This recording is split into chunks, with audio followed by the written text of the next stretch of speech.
Welcome to the Goddesses of Social Work podcast, hosted by Renita Ray Davis, licensed clinical social worker, board-approved social work clinical supervisor, and facilitator of the Goddesses of Social Work supervision community. Join us as we travel through the social work journeys told by the Goddesses of Social Work community members, past and present, as they make their way toward clinical licensure. Welcome to the Goddesses of Social Work podcast. In today's episode, Renee Ingram, LMSW, has graced us with her presence. Renee Ingram, LMSW, is a native to Montgomery, Alabama. During her adolescence, she developed a passion for working with at-risk youth through her role as an after-school counselor. From this experience, Renee decided that she wanted to be a change agent for youth who have experienced social, emotional, economic, and behavioral issues. Renee received her bachelor's degree in social work from the illustrious Clark Atlanta University and received her master's in social work from the University of Alabama with a concentration in children, adolescents, and family. Renee is an LMSW in the state of Alabama and currently works as a children's therapist. Renee has dedicated herself to the helping profession of social work for the past 3 years and is excited for what the rest of her social work journey brings. Welcome, Renee. I'm super excited to have you on the show today. Thank you, Renita. I appreciate that.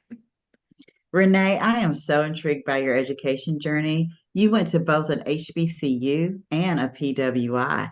Can you describe what you took away from such different experiences?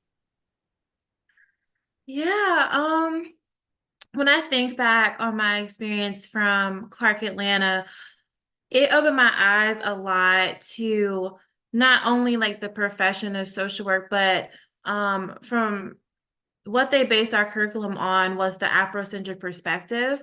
And that was used a lot when, they're explaining different models of social work and practice skills.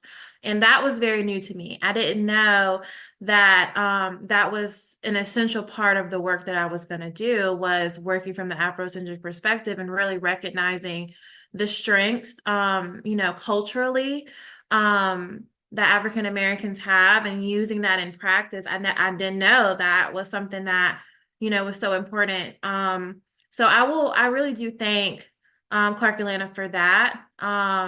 And I think when you go to a predominantly Black college, it's kind of hard to not fall into the culture. So, you're learning a lot about yourself. You're learning a lot about yourself.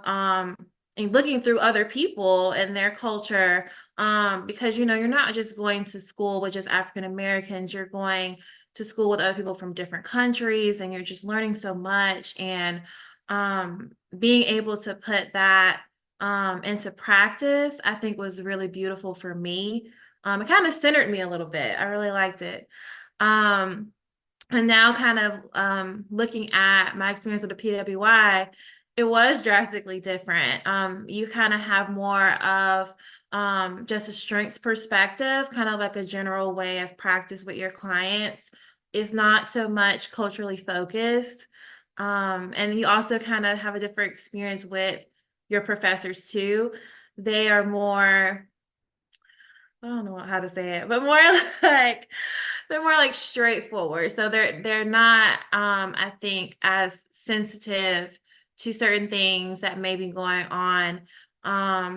I think that it's more of let's get this done versus, my experience in undergrad was like, okay, well, you have X, Y, and Z going on. Like, I'm really understanding of that. Let me like push back this assignment. So that was very different for me. But I did really like the pace with the University of Alabama. I did mine solely online, so I could kind of pace myself with my assignments and when I turn things in. And of course, maybe an overachiever, I kind of, worked ahead. But yeah, so I think that was what I got from both experiences. But I still learned so much from both. Absolutely, absolutely. Do you mind digging in? I didn't go to HBCU and I have heard about the Afrocentric perspective, but just for our audience, including myself, do you mind digging in a little bit more on the concept of the Afrocentric perspective? Okay. Yeah, so basically the Afrocentric perspective to me is almost like a spin on the strengths perspective. So you are placing importance on your client. Your client is the center and the focus of their own treatment and their goals. And you have to look at them holistically as an individual. There's so many different areas of social work of practice, but you might be treating someone as a medical social worker, but they might have some economical disadvantages that you have to look at that might be a barrier to those services. So when you're looking at your clients, even though you have a direct service that you're providing, you have to look at them as a whole person because there might be some things that might get in the way of you providing the best care. And so I think that's the biggest thing when it comes to the African perspective is when you're thinking about the African American culture and the disadvantages, that is a big part of the work that we do is making sure that the people that have disadvantages get those services. And so knowing that you have this disenfranchised group of people, sometimes you have to look in some really hard places and also meet them where they are because it kind of makes me think too, the African American culture as a whole stereotypically distrust a lot of the systems that are in place. And that is something too that the Afrocentric perspective considers as well. How do we connect them with the services they need, even if they are distrusting? So that may even be, hey, I would prefer to speak with someone who looks like me. I mean, and that might be difficult for a clinician, but that could be the person that can convey a message to them that will be well received so they can get the help that they need. Absolutely beautiful. I love it. We were just talking to Brittany, who um, has her LICSW, and asking her plans for her social work future. And she was a little hesitant and wanting to say, I want to be a clinician who works with Black families. And we talked about standing on your square and saying that out loud because there are clients who are looking for clinicians who want to work with, who look Mhm. like them, who want to work with Black families. So I appreciate you digging into that a little bit for us, Renee. That was really great, a great answer. Renee, tell me a little bit about your social work journey. You can start from wherever you want to. Oh, wow. Um, I don't even know where to start with it, but I think the biggest part of my social work journey it's really started in my childhood. I think I just didn't have a name for it then. But I basically grew up in a family of helpers, and I didn't even really understand what their jobs were. But I just remember loving it. Like I used to love to hear stories about what they're doing, and I would sit, in my aunt's office and I was just, take it all in. And I just didn't know what that world was. And, now I know that I come from two other generations of social workers, my grandma and my aunt. So that's a beautiful thing. And they've taught me a lot about what that looks like and not limiting yourself in this profession. So I think that was kind of like my starting point with them and seeing what they do. And then I shifted, in my adolescence, working after school gigs and babysitting and tutoring. And I was like, I kind of like this. Like I'm helping the kids. And a lot of times I'm working in those environments that people don't want to work in. I worked in a lot of low income areas where there were a lot of disparities, and sometimes the kids did not have the one-on-one, skills that they needed. So I really do appreciate being able to do that, like even as a teenager. And so when I got to my senior year, still didn't know what social work was. I was kind of sitting in my guidance counselor's office and I'm like, yeah, I just want to help people. And she's just kind of like, okay, I don't know. Like, I don't know what you're gonna do with that. Um, and so she is actually the one that gave me the information. We were looking up different professions, and she gave me the profession of social work. And I just started doing research. And I was like, I could do this. Like, this sounds like something I could do. And I just remember me not knowing what I wanted to do, only had one college pick, which was Auburn University. Didn't even go there. um, so I know she was like sitting in her office, like, this girl has no clue what she wants to do. And so, after I did all that research, I found Clark Atlanta University. And, I think that was probably the best decision that I ever made because, not only was that like the pinnacle of like me falling in love with social work, I think it really helped me with myself too, what direction I wanted to go in with helping others. It really changed my trajectory in that way. And I think about that experience so much because, a lot of times you hear about the difference between HBCUs and PWIs and the value of the education, whether it's the same. I truly do believe that, that it was, if not better for me. After I graduated from Clark Atlanta, I didn't know what I wanted to do still. I'm not gonna lie. It's like you come in and you're like, this is great. And then you get to another senior year and you're like, ooh, I gotta I gotta make some choices. So I think I got scared right after I got my BSW because I knew I didn't want to go to DHR. I didn't want to do the entry level social work jobs. I just didn't want to do it. I don't know if that's bougie, but I did not want to do it. I didn't want to do it. So I was at a loss. I was like, I don't know if I want to do grad school because there were so many barriers with that. And to be transparent, a lot of those barriers were, with my own self. I couldn't drive. I didn't have a car. And, a lot of the graduate programs were really expensive and I wasn't prepared for that. I wasn't in a space where I could move and be mobile and, do all the things I needed to do to fulfill that. So I just got scared. I was like, you know what? Forget grad school. I can't do it. I'm not getting the support either. I have family like, you just need to get a job. And I'm kind of like, I guess. What job would that be? So it was just a lot of voices. It was my own voice. It was family members' voices. And I just had a lot of doubt. And I ended up applying for Teach for America, believe it or not.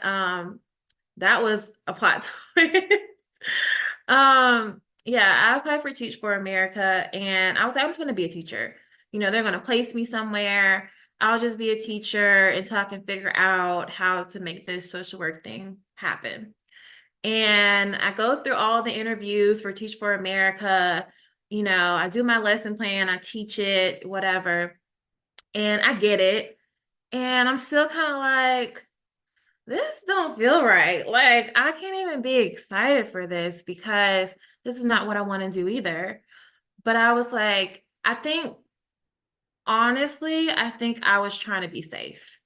I was like, I don't want to fall flat on my face with grad school. I don't want to fall flat on my face and go to DHR, do a job I don't like.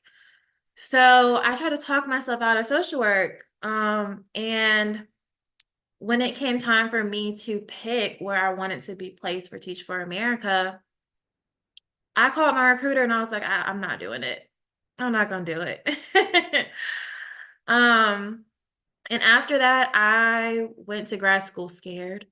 I applied for the University of Alabama. It was super scary because I wanted so bad to be on campus and be able to have that experience. But like I said, the mobility issues and all of those things, it was the best fit naturally for me to do online.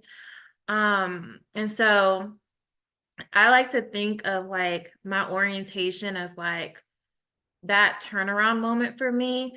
Like you have me like right before you're going into grad school, super scared, still doubtful. And then I get to orientation, and I think that changed everything because Renita, when I tell you I was at this orientation, not even enrolled yet.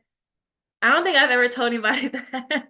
I was not enrolled the day I went to orientation. Didn't know if my loan was going to get approved, didn't know where the money was going to come from, and I still went to orientation anyway. And believe it or not, by the end of the orientation, I checked my phone and there was an email that my loan had went through.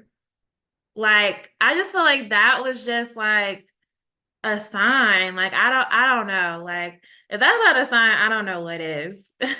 So it was beautiful. I was like, I'm meant to do this work. I'm meant to go into this profession. And I'm so glad that I didn't allow myself to scare myself out of it. Um, so I look back on that and I just laugh at myself because I was like, girl, what are you thinking? You did not want to be anybody's teacher.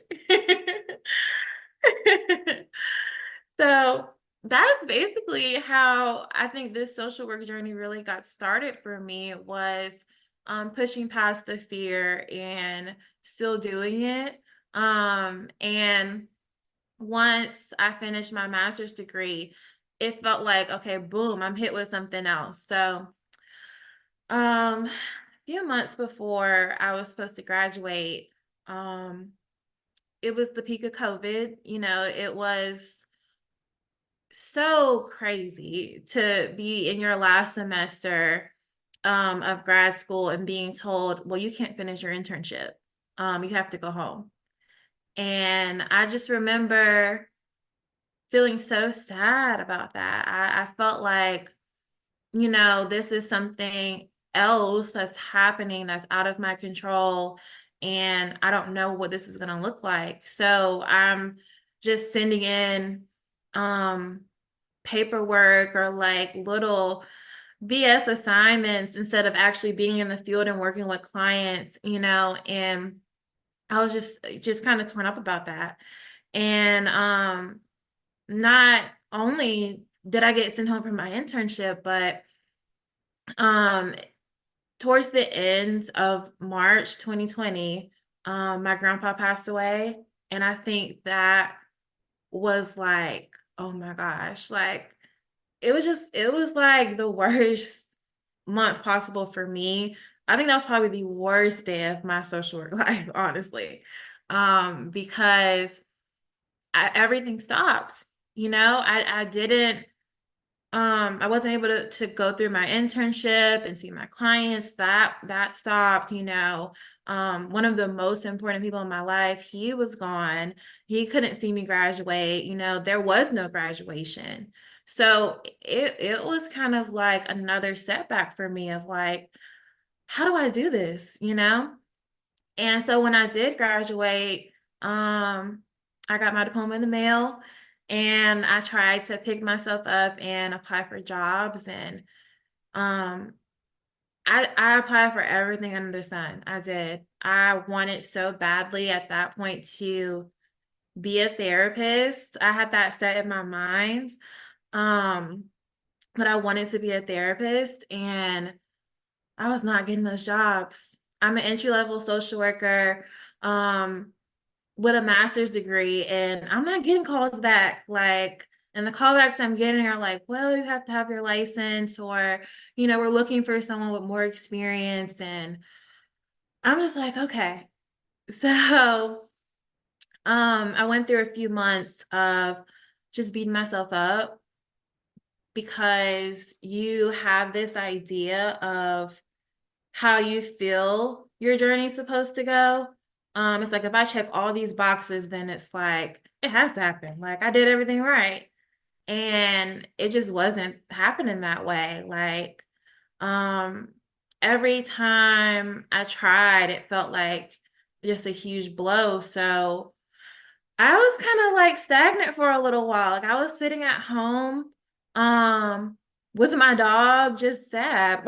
Like we're cuddled up in the bed every day, same routine, because I couldn't see myself moving forward in a different direction. I had people telling me, well, just go get a part-time job. Like it's okay until you can figure out what you want to do, or, well, you might really want to consider DHR again because that's, whatever.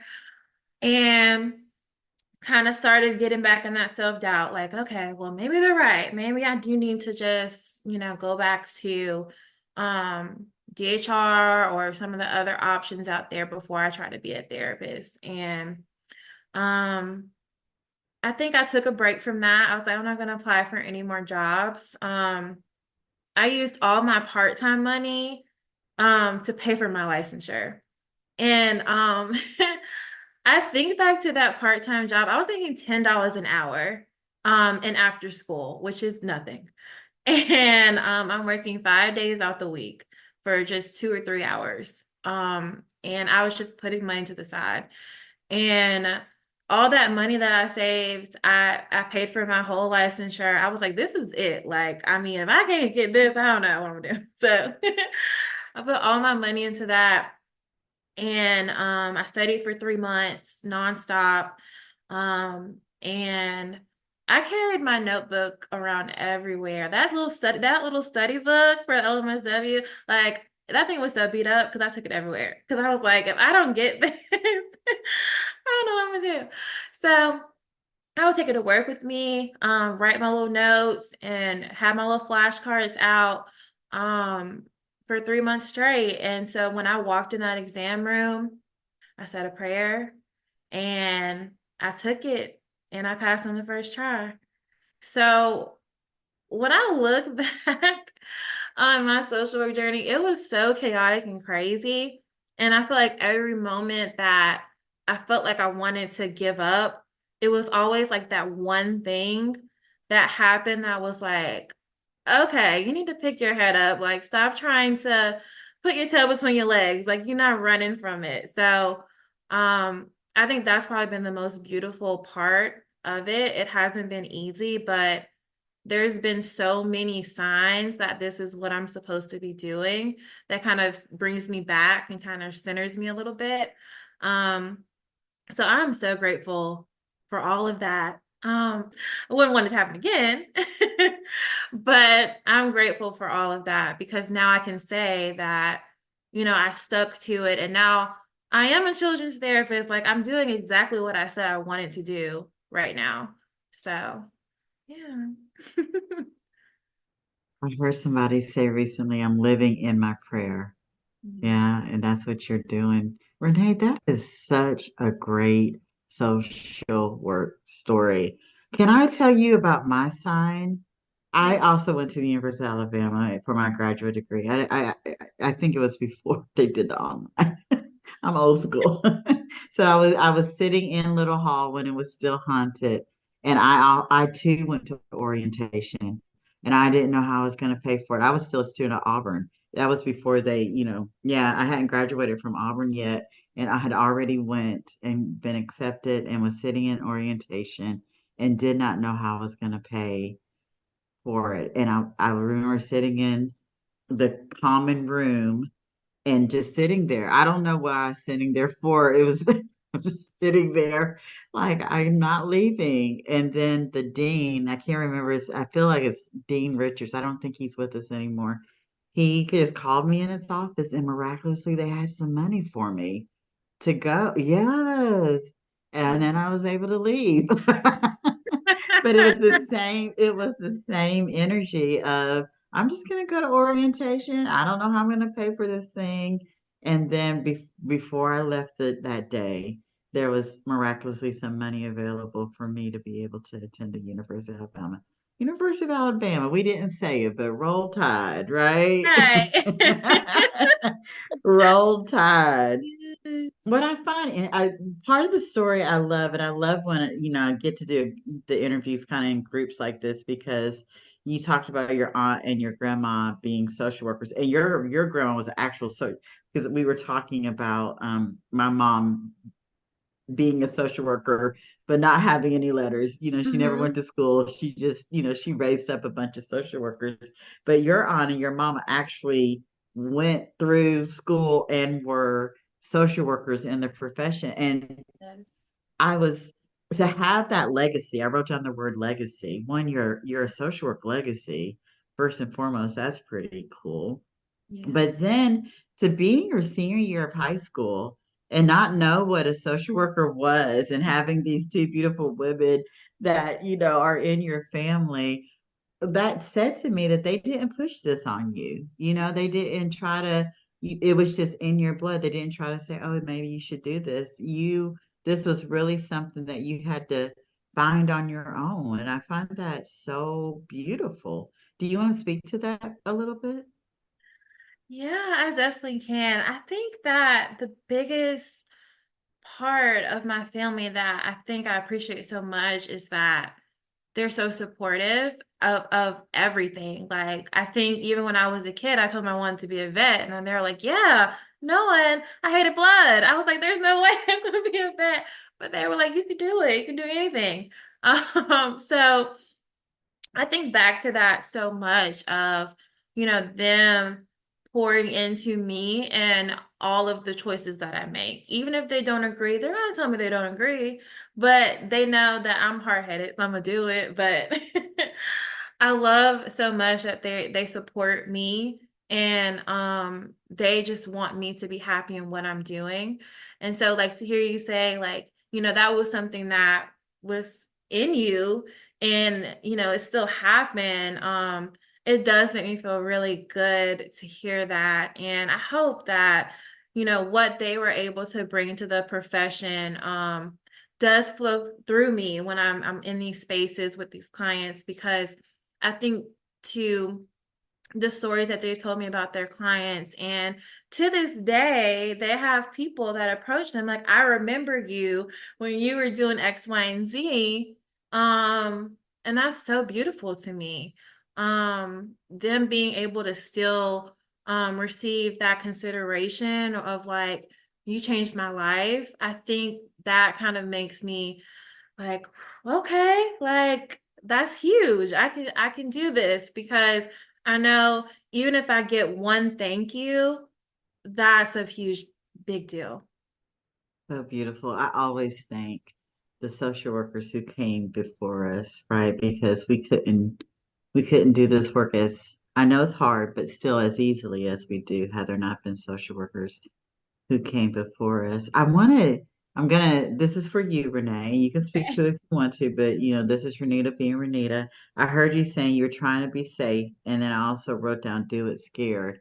And I know where you are in your social work journey now, and I want to just give that same advice that you gave yourself back then. Stop trying to play safe and do it scared. Okay? Okay. So where do you want to go on your social work journey? I took a whole bunch of notes before we got on here. Honestly, they're like sitting right here. It's a lot of them. And one of the things that I wrote down was that I want to be like Renita. I don't want to be Renita, but I want to be like Renita, because I want to um really just be a light for other people, but I want to do it my own way. And I think that's the energy that you give me, is like, yeah, I want to be an independent social worker, but I want to do it my own way. I'm going to add all of the parts of me into what I'm doing. And that's absolutely what I want to do. I really want to have my own practice someday.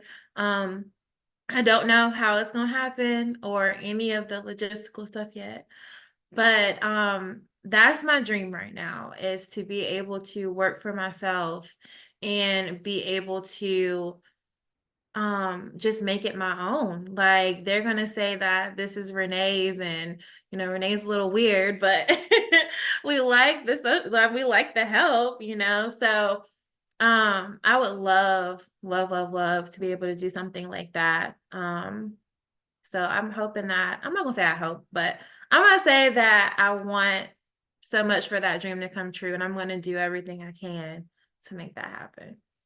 And again, I say do it scared, babe. Do it scared. And you don't need to know how it's going to happen.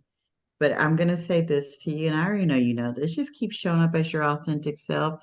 I like being weird.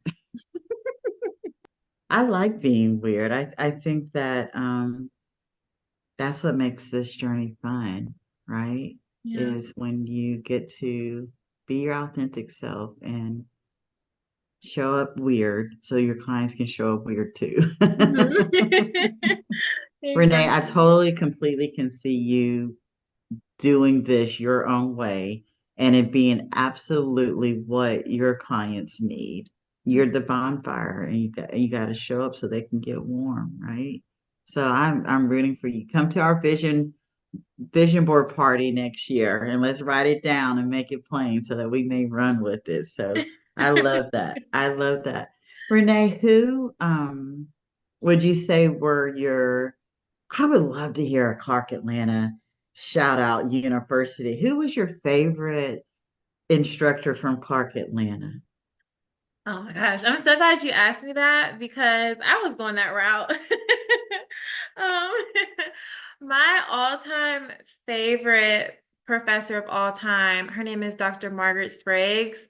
I love that woman so much. I used to call her my social work mom. I don't know if she knew that, but she took me under her wing. Like I really felt like I was like a baby bird in social work, and she was like, okay, come on, like, let me help you. So, I love so much about her. I think mostly is her passion for the profession, but also for her students. I think that that's just such a special bond that she creates with us. Is that you have to love what you do. And you have to love yourself while you're going through it. And I think there were so many moments that I struggled just in my personal life while I was going through college. Because college is a wild place. So you're doing stuff for the first time. I'm in Atlanta, and she had so many conversations with me in her office, and she was like, "You need to sit down because you got some things that you're trying to do, and it's not lining up with what you're outside doing." So, I love that so much, and I think she's so memorable to me. Like I really I think about her often, like, oh my gosh, this lady is so amazing. And even while I was there, she was teaching to the professor, and now she's the associate dean of the school. So she is like a social work boss. Like she really is. So shout out to her. I hope she sees this. She's gonna see it because you're gonna send it to her and say her name. I want to hear it clearly. What was her name again? Dr. Margaret Spriggs. Spriggs, Dr. Spriggs. Yes. Yes, yes. Shout out to Dr. Spriggs, social work boss. I love that. Before we move away from that question, though, I heard what she did for you. What did you learn from her? Do you think you can dig into that a little bit? What do you think? What was one of the most important lessons you learned from One of the things I learned from her. I think the biggest thing is just not limiting yourself in social work. I think when she told me a lot about what she did in her, journey as a social worker. It was so many different things. And I think that for me, like I said, I'm really like particular. Like I want things to go a certain way. And sometimes I think I put myself in a little box of like, this is what I want to do. So this is all I can focus on. And with her, it's kind of like, no, because you can be a master in all of these different things. So don't limit yourself in that. And everything that you do may not be for you, but you're going to take something from it. And I think that that was probably the biggest thing that I learned um, from her experience and just from our talks. I think, like I said, sometimes she had to get me out of some stuff. Even, going through my BSW program, there were so many times I tried to limit myself. And I remember my first year, um, I was a freshman and I was in the honors program. So they have a seminar class. And so I was in the honor seminar class versus the social work one. So I didn't get a chance to meet my cohort until later. But I remember she called me and she was like, can you come sit in my class? Like maybe once out the week, maybe skip your seminar, come to mine. And I did it.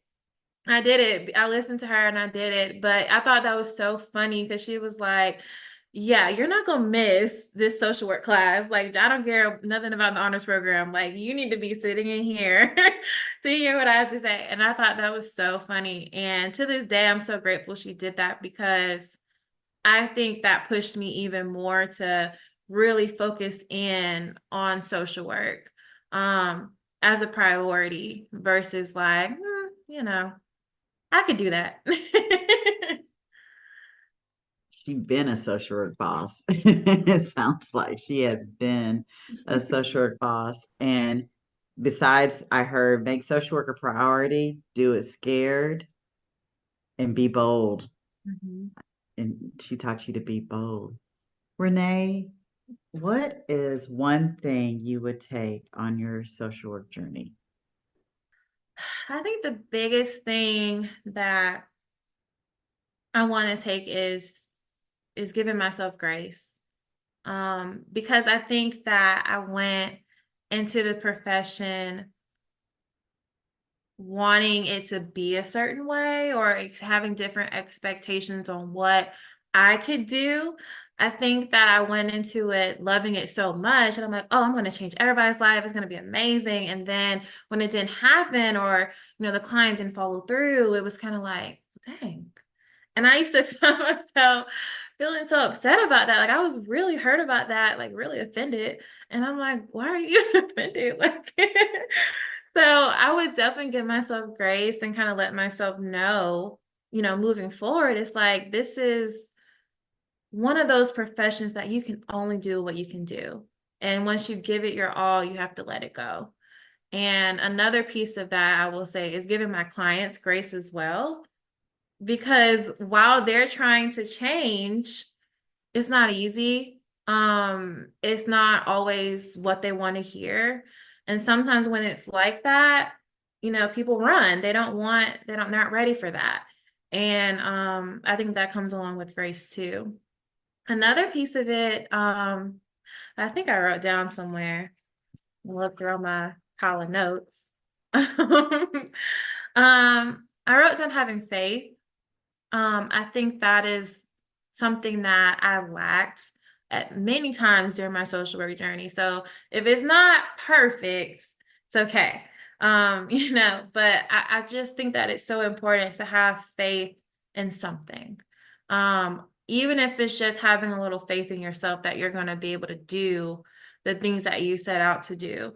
And my last thing was boundaries. I know we talked a lot about boundaries in our sessions, and I think that that's something that I'm still reminding myself of is when it comes to your clients, you're doing them a disservice if you are always available. So set those boundaries.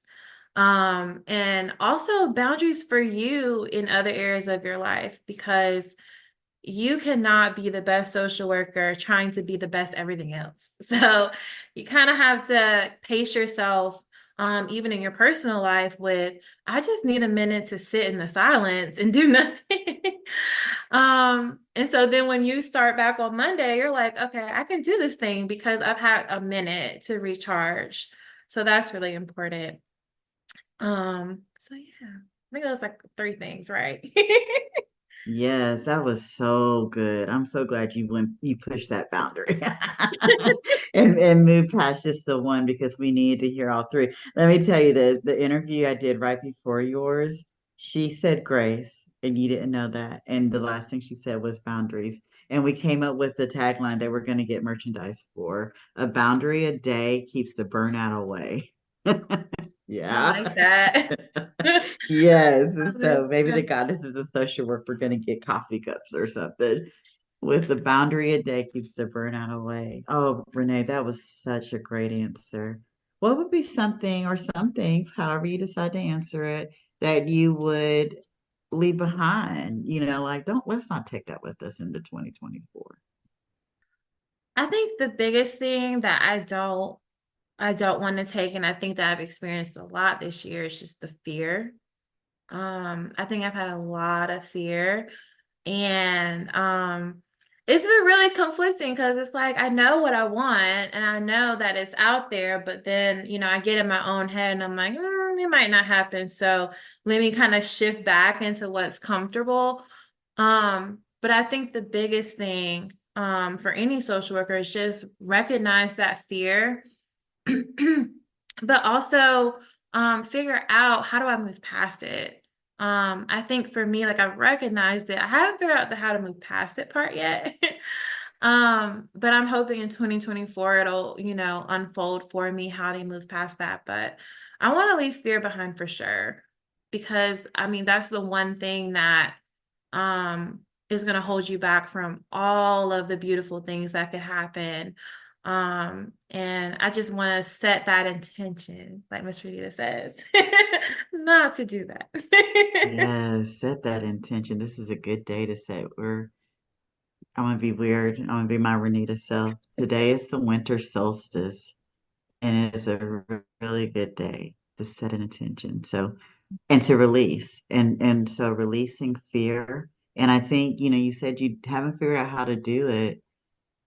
It's just that one step at a time, and you take that grace with you, knowing that you're not going to do it perfect, my beautiful perfectionist. But yeah, right? Yeah. I think wanting to do it perfect is what causes the fear. Yeah. And so if you take your own advice and take that grace with you and just do it one step at a time, we're releasing it today. You set the intention and it's done. So I love that answer. That was beautiful. Oh, Renee, this is so good, but we are coming to the end of our time together. I just have one final question. One of the things that you taught us today is that this profession is definitely not all love and light, right? Right. What advice can you give social workers in our audience who have been through a rough social work year and are trying to rebuild? Hmm. I think the best advice is to just talk to yourself. I know that sounds so weird, but I talk to myself all the time. So even if it's just writing it down or like just dumping all of that out of your mind, I think the biggest help for me is when things go bad, just dump it. Like, let yourself feel bad about it and cry and do all the things that you need to do to release it. But then once you've let that go, okay, now I gotta reboot. I gotta set some new expectations or new plans for myself. So I keep 50,000 notebooks and they all have different goals in them. I look back at them sometimes, I'm like, that's crazy. I don't even know why I had that as a goal. But write it down anyway. I mean, it might be something that you look back on later and like, I don't really want to do that. But then you might look at it and be inspired and like, okay, last year I set this goal that I am going to be licensed. And maybe you haven't worked on it yet. But when you see that goal written down, that might light a fire under you. You might feel a little bit more ready. You might sit down and open the book and start going through, or maybe find you a tutor, all these different things. So I will just say the biggest thing is write it down. Get all of your feelings out. Check in with yourself. Because if you're not checking in with yourself, not gonna make it. I'm not gonna lie, you're not gonna make it if you're not checking in with yourself. Such great advice. I love it. And I love the synchronicity because Brittany said in her episode, keep a journal. And I love that you have 50,000 of them.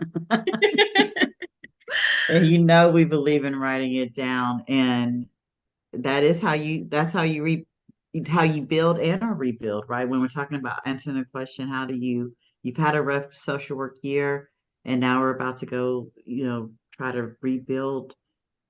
I was thinking about that is how buildings get built. They have the architecture sits down and I can't think of the word, but I'm thinking a blueprint. Yeah. They write out a blueprint, right? They create a blueprint. And why not do that for ourselves? Create your blueprint so that when you build this time, you're being very intentional Mhm. and you're doing it exactly the way you want to do it. And again, all those external voices that you were getting in the beginning of your social work career, they become less and less because you have a blueprint that you've written down of what you want to create. Oh, Renee, that was such a great answer. Oh, such a great answer. I'm so glad you said yes. Me too. Yeah, yeah. And I hope you'll come back next year. I'm the ones who were here with me in December. I'm inviting all of you guys back next year, maybe for Social Work Month, maybe for a different event. But I hope that you'll say yes again and come back with even more wisdom to give our social work audience.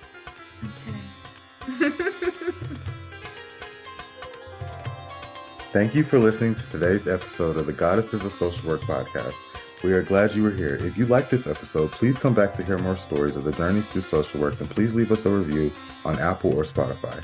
See you next time here on the Goddesses of Social Work podcast.